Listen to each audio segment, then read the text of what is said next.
Welcome back, guys. Thanks for stopping by. This video is going to be a tutorial, and I'll be looking at a couple of things, mainly the setup of the 7400 as well as 800 in terms of the FMC, the A cars and stuff like that. And then I'll also be looking at the FS2Crew application, which I have installed for the 747. And I'm going to look briefly, not too in depth, at how to actually start your flight simming. Basically trying to kill three birds with one stone, so to speak. I tend to take for granted that some of the viewers might not actually have the sim and at some point might want to get into simming. So I'm going to start with the flight planning. I'm not going to go too in depth with it. The application that I use for flight planning will be SimBrief, and I have my video recording set to actually monitor my whole screen, so you will be able to see me using different applications as we go through the video. At the moment we are in the 748 or 747-800 in its cold and dark state. The only thing that's running is the ground power unit, the GPU, and we are at Denver International Airport. We are on VATSIM. I won't be taking off in this video, so if you are looking for a takeoff video with the similar aircraft, I'll leave a link there for the next flight. Not sure where I'll be going this yet, but I will be using the 748, probably just to go back across the pond to the UK, but we'll see how it goes. So first of all, let's start with the actual flight plan. This is going to be fictitious or fictional. So I'm going to my browser and I'm going to go to simbrief.com. If you're new to this, you need to set up an account. It's free. I go on dispatch system, create new flight plan, and then I put in the details. So I'm using Fly UK, so their call sign is UKV, Uniform Kilo Victor. My pilot ID is 3516, so I use that for this flight planning purpose. And let's say we are at Denver International, Kilo Delta Echo November, and we will be going to, let's say, London Gatwick, EGKK. So once you've put that information in, it automatically gives you a few suggestions for your flight plan. If you're flying online, you've got the NATs, which is basically designated waypoints across the Atlantic. You tend to try to use these for flying rather than just going direct. It doesn't have any radar coverage over the pond, so they rely on you telling them what your next waypoint is, the time that you will arrive, and your speed and stuff like that. We won't get into that right now. What you need to know basically is that whenever a flight plan suggestion is generated, you're going to be looking for your significant weather to see if it is actually any part of your route, and then you can make adjustments to suit. Once you're happy with everything, you go back up to the top and click generate flight plan. I forgot to actually put in the aircraft. You need to put in the aircraft that you're actually flying. So for this, I'm using the 747-8. My schedule time en route is going to be 8 hours and 35 minutes. It gives you your departure and arrival runways. You can change the amount of passengers that you want to have on board, or you can leave it as auto. You can leave cargo as 0 or auto, whatever you feel like. And then from there, you generate your offline flight plan, and that is your flight plan all done. And if you wish to fly on VATSIM, you scroll down to the very bottom where I'll show, and then you can file a flight plan with VATSIM, which will stay on file for 2 hours.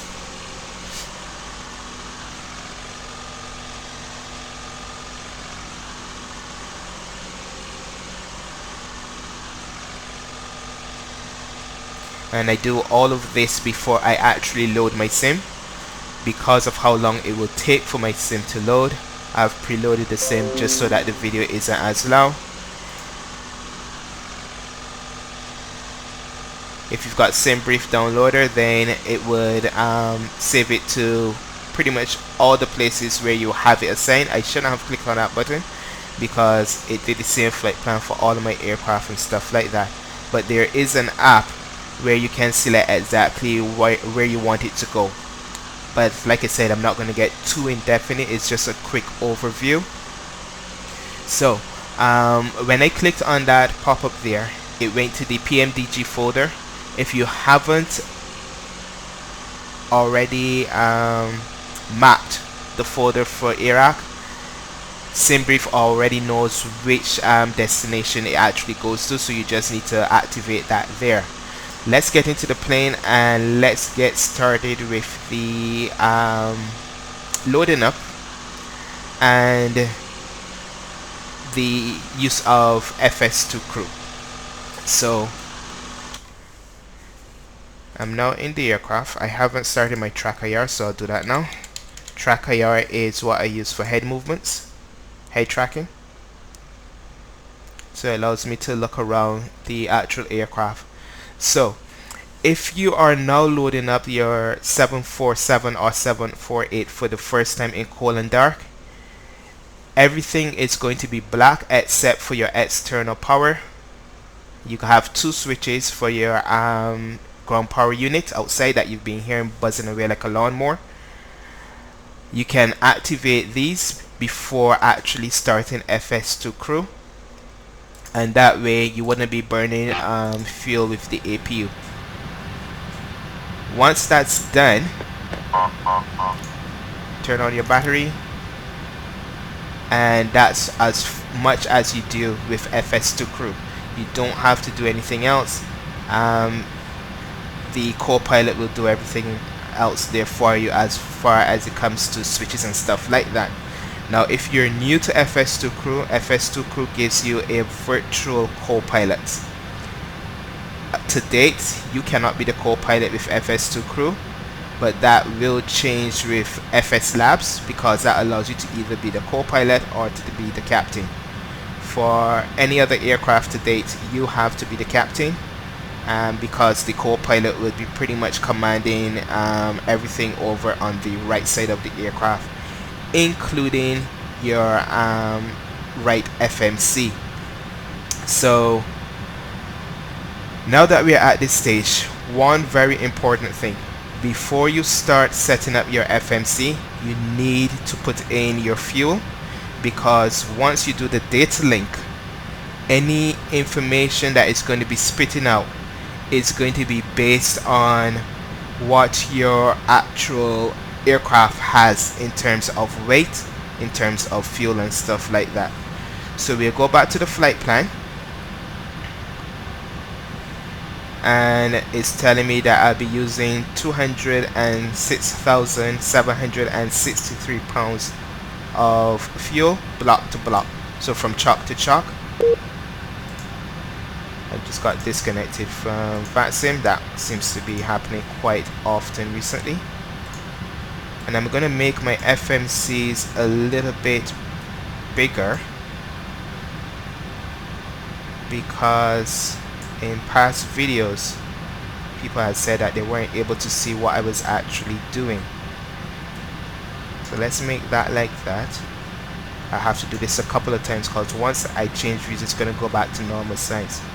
So first thing you're gonna do is go to FSS Actions, Payload. You can adjust what passengers you want. It comes with, I leave it at this because it really doesn't make much of a difference for this flight. But what I'm definitely going to change is my fuel, because since the last update, your plane will not start full of fuel. It will start at the minimum of 40,000 pounds of fuel. So we are using 206,763.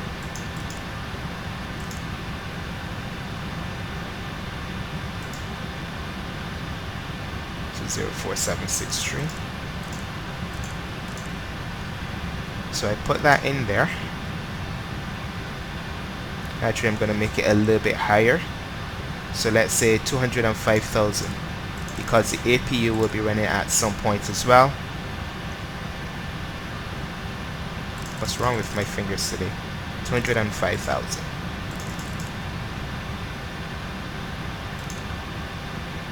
Perfect. And as you can see that even though you put in 205,000, it would never take the 205,000. It will show you a lesser number, so you need to take that into consideration as well. And that's all that I'm going to do here for now as it relates to your flight planning. So I'm going to try not to move these too much. So you need one FMC. So go back here.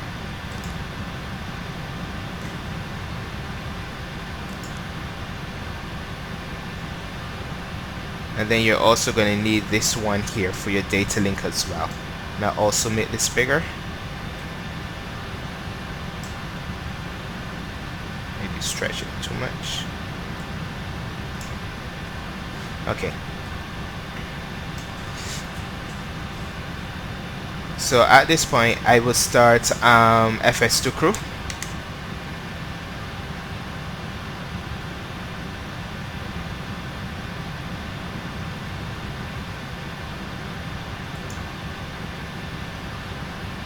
And I go to PF, run pre-flight events.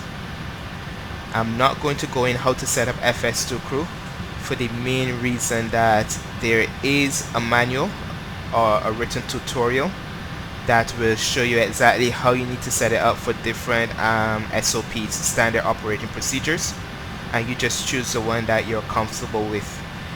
This video is basically to get you set up with the aircraft and up and running. As you can see, the time remaining is 60 minutes. I'm going to fast forward some of this at certain points. So let's start with actually getting the aircraft ready in terms of the flight plan. So the first thing you want to do is you can click the post route init for now, because your IRS isn't aligned as yet, and that will come at a later point when the first officer has done his walk around. So we are actually at Denver, so that is Kilo Delta Echo November. I pop that in. My destination is Echo Golf Kilo Kilo, that's London Gatwick. And then from here I can put in my flight number if you wish. So that is UKV Uniform Kilo Victor 3516. And I will put that in here, flight number. Now I go over to D-Link. I click on pre-flight, and this is for the FMC that's on the panel right down here between the two radio stacks. It takes my flight number from above. I type back in my original station, which is Denver again, so Kilo Delta Echo November. My destination station is Echo Golf Kilo Kilo again. I go to my flight plan, and it is telling me that I'm going to be doing 8 hours and 59 minutes block to block. So 0859, which is my time for there.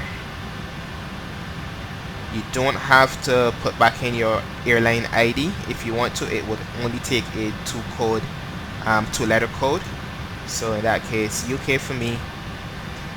And my estimated time of departure. You can put any time that you like here for departure as you like. It won't make a difference. And like in FS Labs, it will only let you start the whole startup process within an hour of your departure. So we are now at 18:33. Let's say I'm going at 1933 UTC.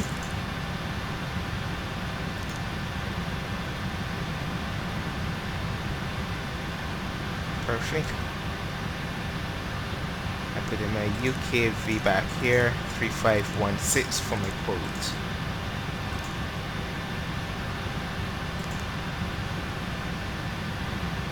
Actually, no, I just need to do route select. Sorry about that. 747. There we go. Select. I need to put it back in again.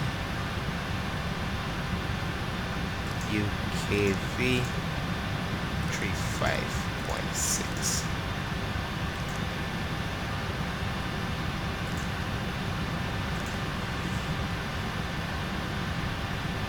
What am I missing from here?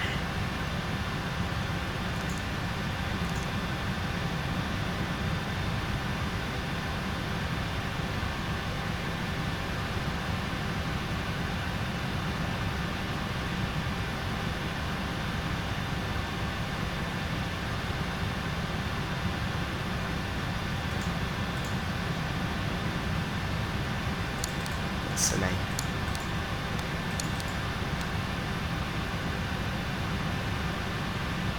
I think it's my alignment that I'm actually waiting for, because what's supposed to happen here is to get an option to connect my data link, which I'm not getting at the moment.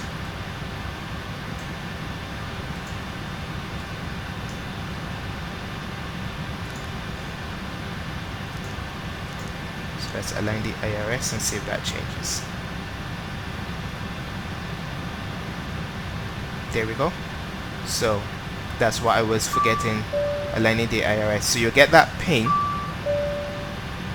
and then you click here on Data Link Connect. It would then say Data Link Sync, and then it's going to start giving you performance readouts and stuff like that. So I'll put this away. You don't have to do anything else with this. So you don't need to be, once you've gotten the data link sync, you don't need to be using this FMC in between it anymore. I go back here and now I can do my select my route again. So this time I'll be doing a request.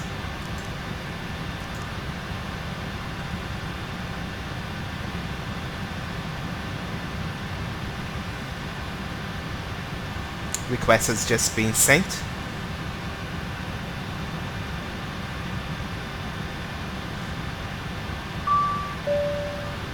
I click on load to load my flight plan.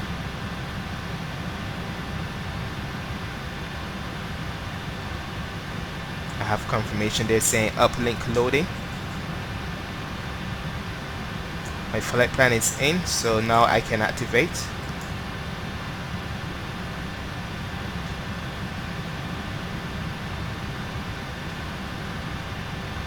I should get a few more pings in terms of what the air cars have actually calculated. So here's the first one for my performance. I can either accept it on the right LSK or reject it with the left LSK. I normally accept, but I make some changes because it will have my reserves too high. So cancel last command. Roger. And I'll mute FS2Crew so it doesn't pick up anything that I'm actually saying. So I accept, and then I change my reserves to 10. My wind data has been uploaded, so I'm gonna go back to my legs, click on route data, RTE data in the bottom right corner here, and I really hope I'm not going too fast. I'll click load and it will input all my winds for the route. I hit enter, and then it's going to give me my descent forecast, which is already ready. So I can go here now to my VNAV,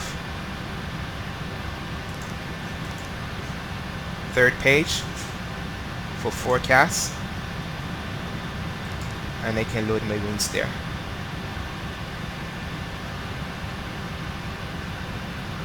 says invalid forecast. Never had that before, but basically that's how you actually do it. So I'll do a request, I'll do a manual request. The transition altitude in London is 6,000, so I'll change that there. It's different to the States, which is 18,000 everywhere. I've sent off a fresh request.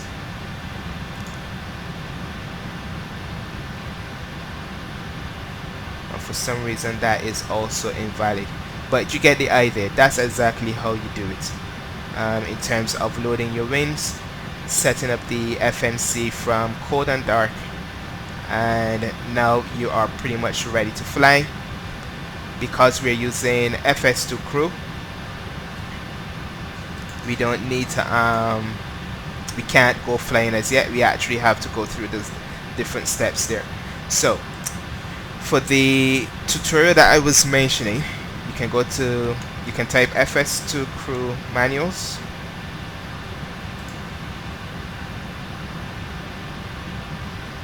I'm not sure if you can actually see this, so I'm going to make it a bit bigger. And then you go to PMDG747 Queen of the Skies 2, and then your SOP. For me, I'm using the voice option, so tutorial 1, voice control.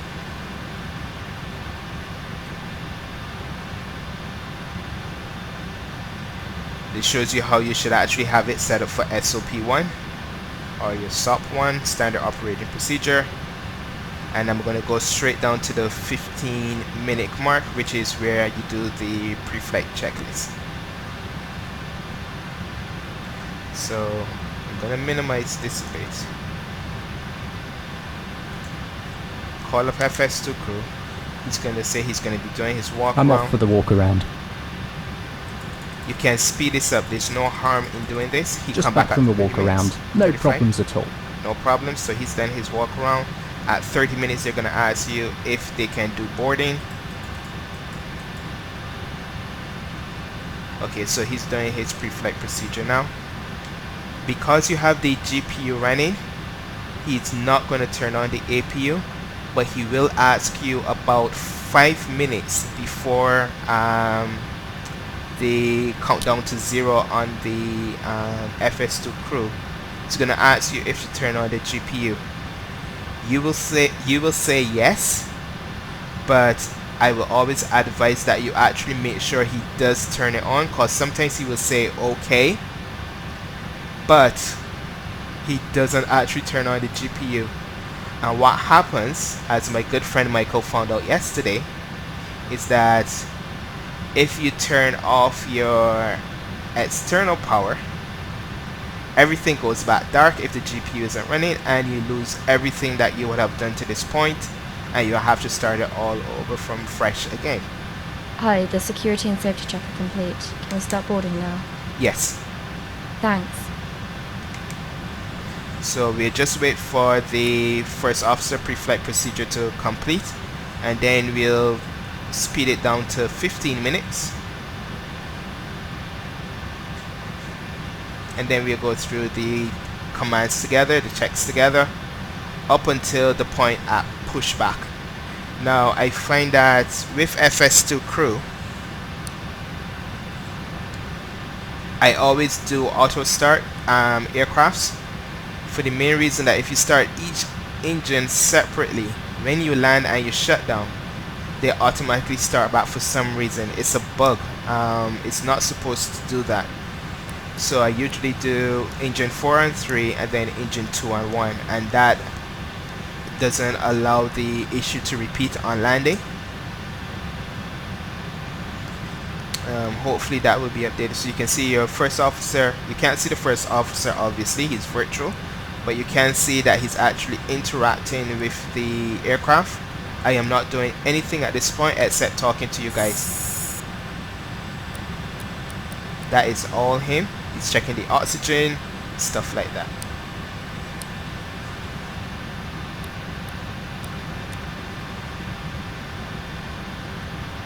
He just reset the altimeters to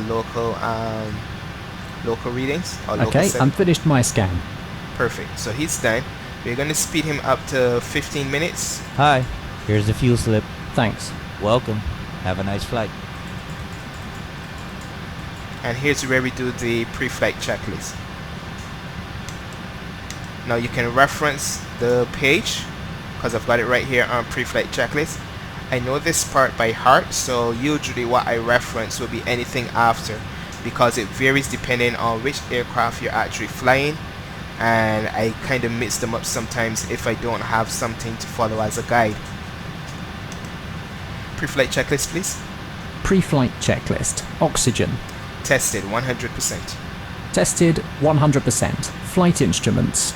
Heading is 179. So I'm getting my heading from here. So heading is 179. Altimeter 3005. Heading 179. Altimeter 3005. Parking brake. Set. Fuel control switches. Cut off. Pre-flight checklist complete. So the next part from here is at 9 minutes, where you're supposed to do a briefing. Your briefing you don't actually have to do. I think it's cool if you do it, but I never do it because it's too much information, and the first officer is just going to say no questions and agree with everything I say, regardless if I say we're actually going to be flying to the moon. So at 9 minutes, this is where you do your briefing. If you click on the SEC panel again, the secondary panel, then click on departure. You're at the gate, so we're going to be doing a pushback. Takeoff thrust is going to be derated. We're going to be using flaps 20. Taxi route assigned by ATC if you're on VATSIM. Packs on. Anti-ice not required. There's no icing conditions in Denver at the moment. Takeoff safety will be crew change. Forced return, I'm overweight, so I need to burn off fuel. Departure procedure would be a SID usually. Noise abatement departure procedures not required. Concerns, if you think that maybe you're too heavy, maybe there's terrain and stuff like that, birds, you can actually choose that in here. If usually I just click it on, then it's not going to make a difference to the actual setup. You play the brief. Are you ready for the departure brief? Go ahead. Okay. It's going to be a standard pushback and start off the gate. Taxi route will be as assigned by ATC. It will be a left seat takeoff using derated thrust, planning a flaps 20 takeoff. Anti-ice will be off. As for the safety brief, if I decide to stop the takeoff, I will call stop. You will monitor my actions and call out any emissions. I'll close the thrust levers, raise the speed brakes and apply maximum symmetrical reverse thrust consistent with the conditions. You will nominate the symmetrical pair if appropriate. I will utilise the RTO function of the auto brakes. If you call auto brakes, I will apply a maximum manual braking. You will note any speed and notify ATC. I will bring the aircraft to a complete stop before calling for the appropriate QRH checklist. If I continue the takeoff, I will call go. With the gear selected up and safely established in the climb, you will reinstate the failure. Sorry about that. That's I my will fly the daughter aircraft, and engage an wife on the autopilot, phone. and call for the appropriate checklist when the safety is established in the climb. We are over our max landing weight, so if we are able, we will hold and burn off fuel before returning to the airport. Okay, all going well.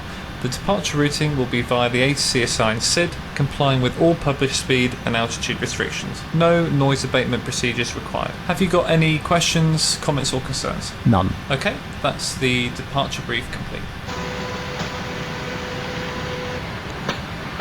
Perfect. Here's the load sheet for you. Perfect. So that's all done. Load sheet just arrived. And what's going to happen now? Let me just put 20 flaps here. Let's go back. So for my CG, I'm going to go back to menu, FSS actions, payload. My CG is 22%. So then I'm going to go back here, 22. Departure runway, I'm just going to choose any old runway for demonstration purposes. So let's say it's runway 07 and we're using the Rock 14 and then we're going to DBL. Obviously, you'll be looking at your flight plan, you'll be looking at the winds to see exactly what the winds are doing in relation to what you want to be doing. You want to take off in the wind and you want to land against the wind. So you would choose the runway that would be most suitable based on the wind direction at the airport. So I've got everything that I actually need to actually get started. I've got my V speeds in there now, so 161. Few things that the first officer would have done that I should have done first. So my flight director on Want the APU on? should have gone on before the first officer one goes on. So I'll take that off, put on mine first, so that mine is the primary. Then I'll put his on. The V2 speeds is 161, so I'll bug that here. Please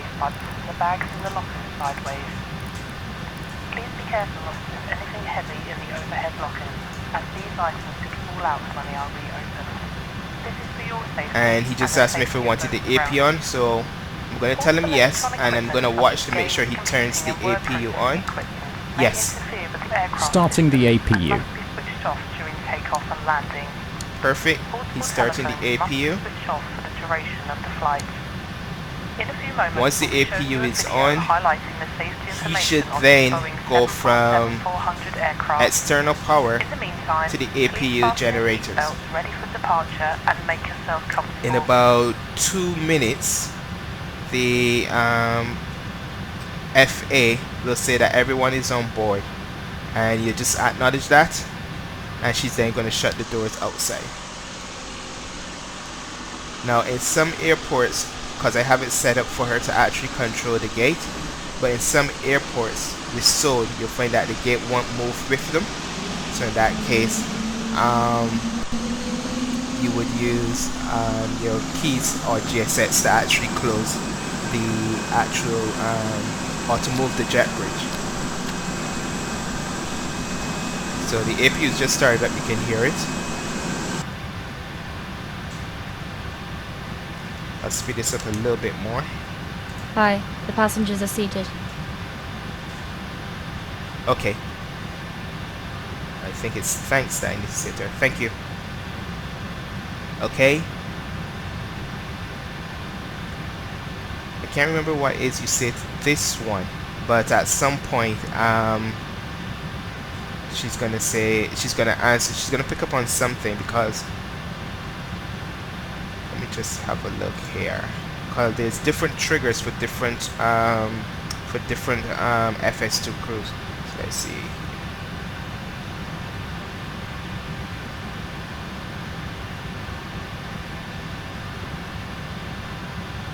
Thanks. Thanks.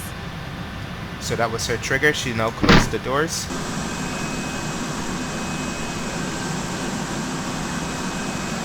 And arm the slides.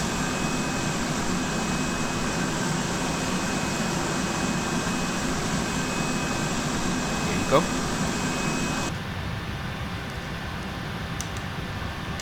And the next step now would be calling ground to get permission to start to pressurize the aircraft. So for that, you look for the FLT button that is right down here. Actually, it might be better if I just change the view. Let's see, pedestal.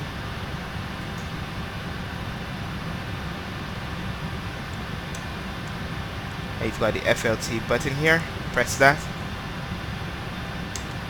Ground to cockpit. Cockpit to ground. Go ahead. Can we pressurize the hydraulics? Roger. Clear to pressurize the hydraulics. You go back on radio, and you need to remember to put back your mic on radio, otherwise you will not be able to hear what ATC is saying.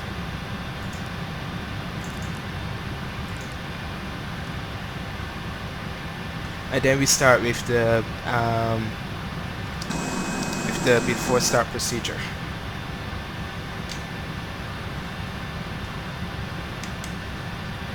Before start procedure, please. Are we cleared to pressurize? Yes. Cool. So you see selected already APU generator. Just a quick heads up for persons who might find that they're not getting the engines started after the first engine. In settings, I'll just show you here, controls, access assignments. You need to make sure that you don't have a mixture access selected. I have mine taken off, but by default you will have a mixture access. You want to make sure that that is not there. Delete it. Otherwise you're going to have issues with FS2Crew starting the aircraft. It's more common in the 737. Okay, I'm ready for the checklist.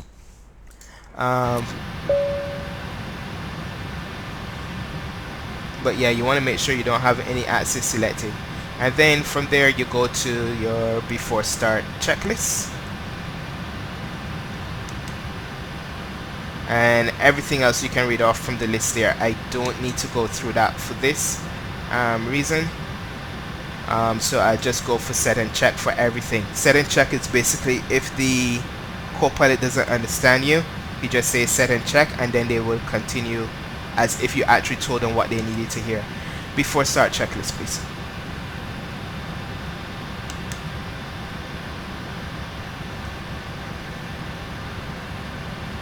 Before start checklist. Before start checklist. Flight deck door closed and locked. Passenger signs set. MCP. Heading is 000. Altitude is 10,000 feet. Set and Takeoff check. speeds. CDU pre-flight. Set and check. Completed. Trim. Set and check. Taxi and takeoff briefing. Set and check. Beacon. Both. Before start checklist complete. Now I've said set and check for everything. As you can see here on the manual, it actually tells you what you need to say for each different phase of the checklist. So when he was saying MCP, he's asking what your takeoff speed is, what your heading is on the panel, and what your altitude is dialed in. Takeoff speeds would then be your V1, your VR, V2. CDU pre-flight will be completed. Train would be what you'll be getting from the FMC. Your takeoff, taxi and takeoff briefing was what we did at 9 minutes. So you just say completed, but you need to say what he's exactly looking for in order to move from one phase to the next. So at this point now, it's just push back and start engines. Again, you can start engines in any order that you like. You can do 1, 2, 3, 4, 3, 4, 2, 1, whatever the case may be. In reality, you would find that depending on if it's an auto start, it would determine which engines you actually do. But as I said, there's a little bug where if you're not doing 4th and 3 and then 2 and 1, then when you shut down at the end of the flight, it will automatically start back your engines.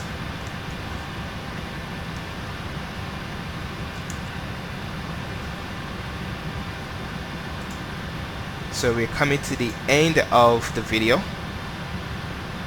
For some reason they're saying there's icing conditions where it's not. It's 29 degrees Celsius. That's another GSX bug.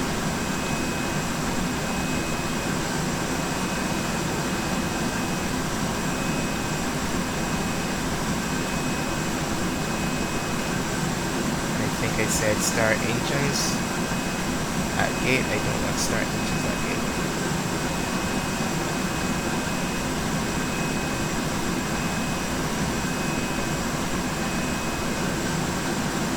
So reset that.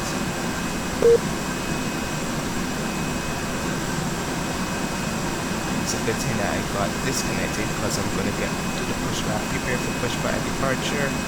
Southwest Airlines. No, it's right, tail left. Icing precautions in force. Delay engine start until push is complete and the apron is clear. Start sequences 4 and 3, then 2 and 1. Check. Ladies and gentlemen, all portable electronic equipment and mobile phones should be switched off as we are now about to start our pre-flight safety briefing. We are now going to take you through our safety procedures and equipment. Good day, As this Captain. information Tug's is for your connecting now, benefit, so we'll be we pushing ask back you in to just a watch couple and of listen minutes. carefully. Confirm parking brake is set, The please. safety card in your seat area shows details of escape routes, oxygen masks, and life jackets. It also shows the bracing position which you must adopt in an emergency landing. On the main deck there are 2 exits at the rear of the first class cabin and 2 at the front and rear of each other cabin. On the upper deck there is an emergency exit on each side in the middle of the cabin. In the unlikely event of having to use the escape slide, leave all hand baggage behind and remove high-heeled shoes as they may tear the slide. Tug is in position and bypass pin is inserted. Ready to push. Please now ensure that your Apron now table is clear. folded Please away, parking brakes. your seat back is Pushing upright, the armrest down, And for and your those who seatbelt might be fastened. curious, Delay engine this is start Chase until Play. push is Fastened complete. and adjusted These are like all my this. different profiles that I And have unfastened for like the aircraft. Externally, When I've the got the fasten nose, seatbelt signs are on, you must go back to your seat and fasten your seatbelt so I can assign, I can For your download own different comfort and profiles safety, that I would we like recommend you keep your seatbelt fastened at all times and visible based on my to preference. avoid being disturbed in Front flight. right, higher up, my wings, If the cabin air supplies fail, oxygen will be provided.